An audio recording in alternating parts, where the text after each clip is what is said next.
नमस्कार. मी ॲडव्होकेट सुषमा तुमच्या सगळ्यांचं माझ्या हेल्थ आणि लिगल हेल्पलाईनमध्ये स्वागत करते. सध्या काळाची गरज आहे की दोघांनी पैसा कमवला पाहिजे. कारण की पैसा जर नाही कमवला तर मुलांचं शिक्षण कसं करायचं? मुलांचं शिक्षण कसं करायचं हा प्रश्न का पडतो? कारण की मुलं आजकाल प्रत्येकाला वाटतात की आपल्या मुलांनी इंग्रजी शाळेमध्ये शिकावं आणि त्यांना छान इंग्लिश यावं आणि पुढे जाऊन त्यांची चांगली प्रगती व्हावी. कुठेही त्यांना इंटरव्ह्यू द्यायचा असेल तर त्यांना इंग्लिशमध्ये बोलणं जमलं पाहिजे, इंटरव्ह्यू देणं जमलं पाहिजे. आणि बऱ्याच प्रकारे इंग्रजी शाळांमध्ये खूप काही शिकवलं जातं आणि स्पर्धा घेतल्या जातात. तिथे मुलं हुशार होतात असं सगळ्या पालकांचा एक गैरसमज जेही असेल तो असतो. मग त्यांच्या फीज भरायच्या. मग त्या शाळांच्या फीज खूप मोठ्या असतात म्हणून मग त्या फीज भरायच्या. मग त्या फीज भरण्यासाठी पैसे कुठून आणायचे? मग कमवायचं. म्हणून मग घरातली स्त्रीसुद्धा घरातली सगळी कामं सोडून कमवण्याच्या मागे लागते. कमवायला हरकत काहीच नसते. दोघांनी कमवणं ही काळाची गरज झालेली आहेच. परंतु ते कमवत असताना मुलांच्या शिक्षणाची सोय तर होते, परंतु हळूहळू कसं व्हायला लागतं की मग पुढे जाऊन काही दिवस बरे जातात, पण नंतर मग पुढं जाऊन काही वाद सुरू होतात नवरा बायकोंमध्ये. कारण स्त्रीला असं वाटतं की मीही पैसा कमावते आहे, मग माझ्या नवऱ्याने मला घरात मदत करायला पाहिजे. आणि नवरा ह्या गोष्टीला चटावलेला नसतो, म्हणजे त्याला ही सवय नसते. काही घरांमध्ये कसं असतं की मुलांना खरं आपल्या इकडे कामं सांगितली जातच नाहीत पुरुष लोकांना. ही आपली संस्कृती आहे. परंतु अलीकडे आजकाल बऱ्याच ठिकाणी म्हणजे मुंबई आपण जर म्हटलं तर मुंबईसारख्या ठिकाणी तर पुरुष हा स्त्रीला मदत करतो. परंतु काही गावांमध्ये मुंबईची गरज ती आहे, कारण की कसं आहे की मुंबईमध्ये सकाळी उठायचं आहे, डबा स्त्रीला बनवावा लागतो. ती पत्नी डबा बनवते, मुलांचं बघते, दप्तर भरते, मुलांची सगळी तयारी करते. त्यामुळे मग त्या घरातल्या पुरुषालासुद्धा ते काम करावं लागतं. सकाळची लोकल पकडायची असते. ह्या सगळ्या गोष्टी असल्यामुळे मुंबईसारख्या ठिकाणी पुरुषांनी स्त्रीला मदत करणं हे गैर मानलं जात नाही. परंतु बाकी ठिकाणी अशा ठिकाणी की जिथे अगदी तुम्ही सकाळी 7 वाजता उठूनसुद्धा म्हणजे समजा नाशिक आहे, पनवेल आहे, अशा ठिकाणी ज्या पनवेल नाही म्हणता येणार, पनवेलसुद्धा मुंबईमध्ये येतं, परंतु नाशिक आहे, औरंगाबाद आहे किंवा आणखीन पुणे आहे, अशा ठिकाणी काही तुम्ही सकाळी अगदी 6ला उठून सगळं करायला पाहिजे असं काही नसतं. तुम्ही अगदी उठून सकाळी 9 वाजता जरी निघणार असाल, 10 वाजता निघणार असाल, तर त्या वेळात तुमचं सगळं जर आदल्या दिवशी सगळी पूर्ण तयारी तर सगळं काही व्यवस्थित होऊ शकतं. परंतु तसं होत नाही. हळूहळू काय होतं की स्त्रियांच्या पुरुषांबद्दलच्या अपेक्षा वाढतात आणि मग पुरुषांकडनं त्या पूर्ण नाही झाल्या की स्त्रियांची चिडचिड सुरू होते, चटफट सुरू होते. मग हळूहळू स्त्रिया कामामध्ये कंटाळा करायला सुरुवात करतात. मग नाश्ता केला तर केला, नाहीतर नाही केला. पोळी भाजी केली तर केली, नाही तर नाही केली. मग नवऱ्याला सांगायचं तुम्ही बाहेरच खाऊन घ्या. मग नवरा कॅन्टीनमध्येच खाऊन घेईल. अशा प्रकारे ज्या नवऱ्यांना शक्य आहे ते नवरे मदत करतात. परंतु आता समजा व्यवसायात जर एखादा नवरा असेल, बिझनेसमन असेल, तर तो बिझनेसमन कसा काय घरामध्ये बायकोला मदत करणार आहे? त्याला शक्य होत नाही. बरं, बिझनेसमन म्हणलं की लगेच घरात नोकरचा कर असं दृश्य डोळ्यासमोर येतं. परंतु तसंही नसतं. सगळ्यांच्याच घरात बिझनेस करणाऱ्या लोकांच्या नोकर चाकर असतात, हातामध्ये सगळं आणून देणारे असतात, असं अजिबात नसतं. काही जणांचा बिझनेस छोटा असतो, काही जण नुकतेच व्यवसायामध्ये आलेले असतात, स्ट्रगलिंग असतात. अशा सगळ्या परिस्थितीमध्ये जर पुरुषाकडून स्त्रीने अपेक्षा केली तर त्याला ते शक्य होत नाही. त्याला दिवसभर तो व्यवसायामध्ये असल्यामुळे तो तिथे त्यालाही त्याचं उभं राहणं असतं, काम असतं, बोलणं असतं. वकील असेल तर त्याला आर्ग्युमेंट दिवसभर त्याचं कोर्टामध्ये त्याच्यातच जाईल. डॉक्टर असेल तर त्याचा व्यवसाय असेल, म्हणजे तो डॉक्टर म्हणजे तो पण दिवसभर त्याच्यामध्येच बिझी असतो. मग ह्या सगळ्या गोष्टीमध्ये स्त्रियांनी पुरुषांकडनं अपेक्षा करणं हे कितपत योग्य आहे? तर ते चुकीचं आहे. कारण की जर पुरुषांनी स्वतःहून मदत केली, म्हणायला करतो तर इट्स ओके. परंतु मग म्हणूनच मला हेच म्हणायचं होतं की ह्याच्यातनं शेवटी होतं काय? तर मग मुलांचं शिक्षण बाजूला राहतं आणि यांच्यामधले वाद व्हायला सुरू होतात. आणि मग हे वाद नंतर विकोपाला जातात. मग घरामध्ये खाण्यापिण्याची टंचाई व्हायला लागते, सुरुवात व्हायला लागते, भांडणाला सुरुवात होते. नवरा काही करत नाही, मग मीच का करू? मला नाही जमणार, मला शक्यच नाही आहे. म्हणून म्हटलं की मग अशा प्रकारे खाण्यापिण्यावरती नाही म्हटलं तरी ते बंधनं, मग सारखी बाहेरचं खाणं सुरू होतं. मग त्याच्यामुळे तब्येती बिघडणं सुरू होतं. ह्या सगळ्या गोष्टी ज्या सुरू होतात हे कुठंतरी जाऊन थांबायला पाहिजे. मग तर ह्याच्यासाठी काय करायचं? मग ही उपासमार कधी कधी मग खाल्लं जातं किंवा जात नाही, मग ती उपासमारसुद्धा होते. अशा पद्धतीने जर का घरातलं वातावरण राहिलं तर मग त्या मुलांच्या शिक्षणाचा तसा फायदा काय आहे? तुम्ही मुलांना शिक्षण तर चांगलं देताय, पण त्यांच्यावर संस्कार चांगले होत नाही. मग त्या मुलांच्या समोर तुमचे वाद होतात, भांडणं होतात, मग ती मुलं ते बघतात, त्यांना कळत नाही की आपण नेमकं कसं वागायचं. मुद्दा हा आहे की स्त्रियांनी पैसा कमवायला हरकत नाही आहे, परंतु आता जर मी हा विचार मांडला इथे की आमच्या काळामध्ये हे सगळं कुठे होतं, नव्हतंच. आम्ही काय मराठी मीडियममध्ये शिकलो आहे, इंग्रजी मीडियममध्ये नाही शिकलो आम्ही, पण आमचं काही अडलं नाही. आज मी ॲडव्होकेट आहे, हायकोर्टात प्रॅक्टिस केली आहे, तर माझं काहीच अडलं नाही आहे. अगदी व्यवस्थित इंग्लिशमध्ये आर्ग्युमेंट्स वगैरे सगळं काही करू शकतो माणूस, अजिबात कुठेही काही अडत नाही.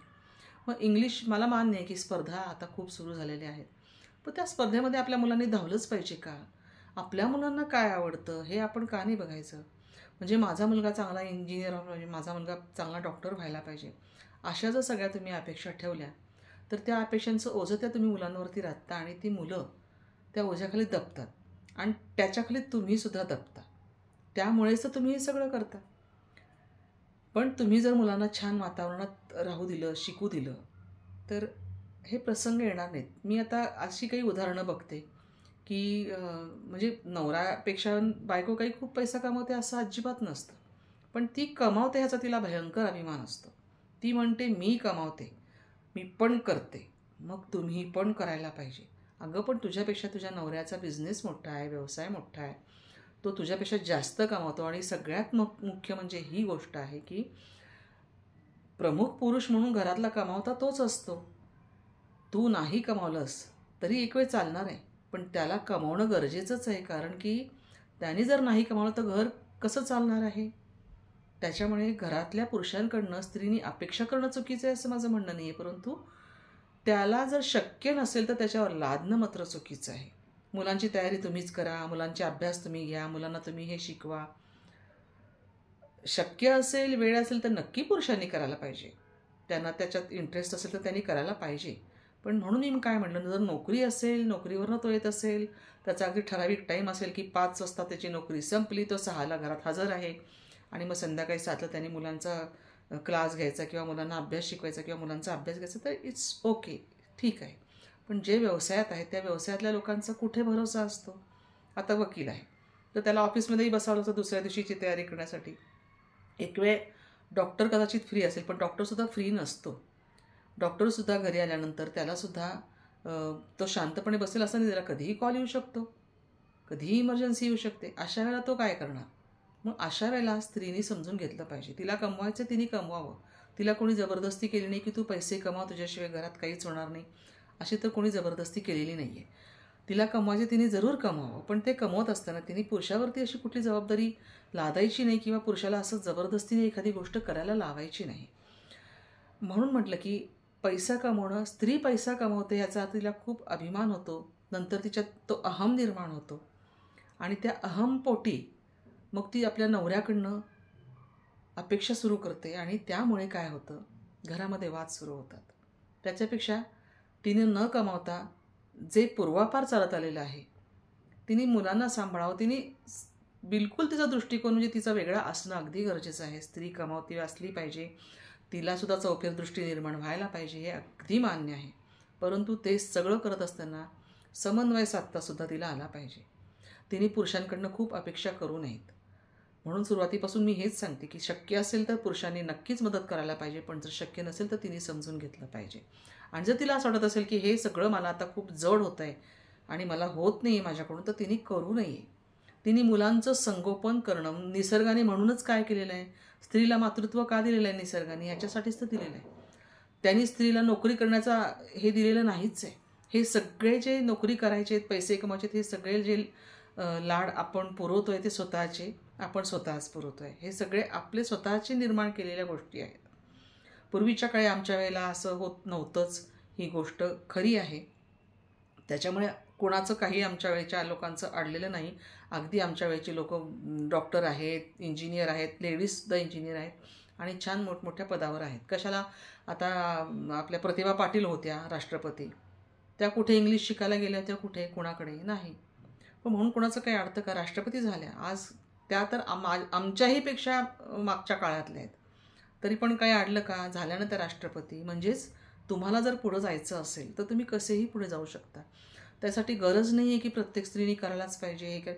मुळात मुलांचं संगोपन, त्यांचे संस्कार, त्यांचं खाणंपिणं, त्यांची तब्येत, हेल्थ आणि आपल्या कुटुंबाची तब्येत आणि हेल्थ, आपल्या कुटुंबातलं वातावरण हे व्यवस्थितपणे राखणं हे पहिलं कर्तव्य स्त्रीचं आहे.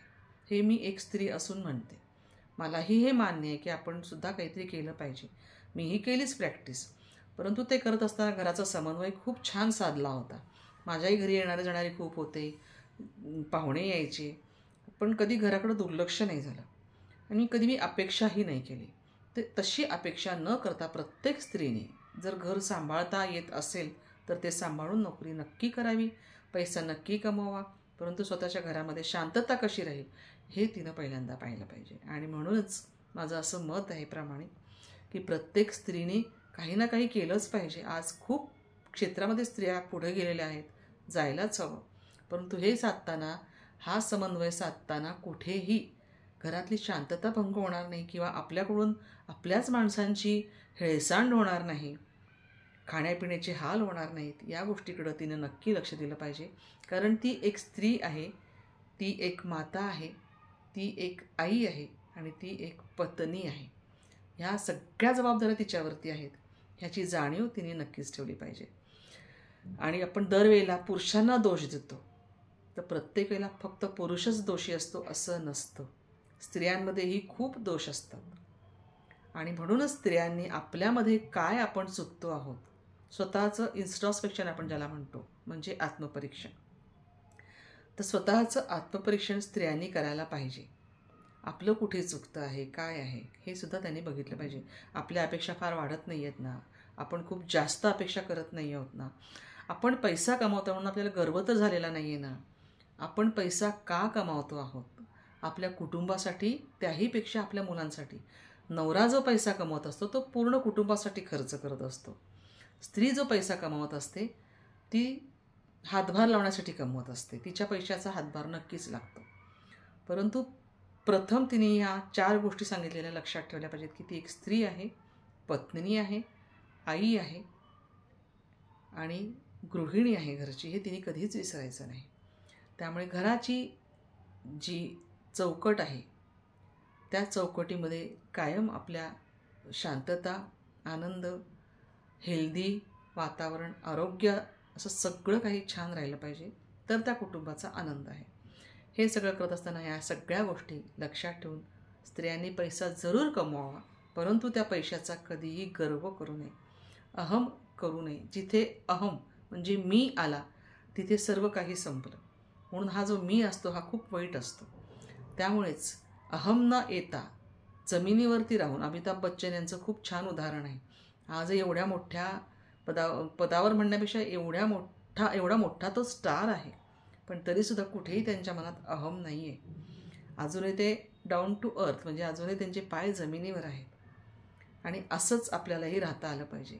म्हणून प्रत्येक स्त्रीने, व्यक्तीने मी कमावते आहे म्हणून असा गर्व न करता घरातल्या कुटुंबाकडे, मुलांकडे, नवऱ्याकडे, आपले सासू सासरे, ह्या सगळ्यांकडे लक्ष देऊन जी स्त्री कमावते ती स्त्री खरी गृहिणी म्हटली जाते आणि खरी घरची लक्ष्मी पण म्हटली जाते.